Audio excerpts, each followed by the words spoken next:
Hello everyone, today we are going to learn basic ZWCAD tutorial how to rotate viewport. So you can go to layout tab and we can delete this default viewport. You can press delete button. Now to create new viewport you can tap M view, press enter, and then I will create viewport at this point. The second I will create again in it. And then for example object you can go to model tab. We create a rectangle and also a circle. Now you can back again into the layout.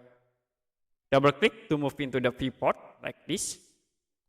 And the next, if you want to rotate this viewport, you can use the rotate tools, type rotate, press enter, select the viewport, enter again, and specify for the base point. I will click in here, base point.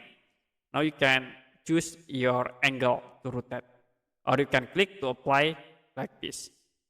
I will rotate again this viewport. You can use move tools to move the viewport and then use the rotate command to rotate the viewport.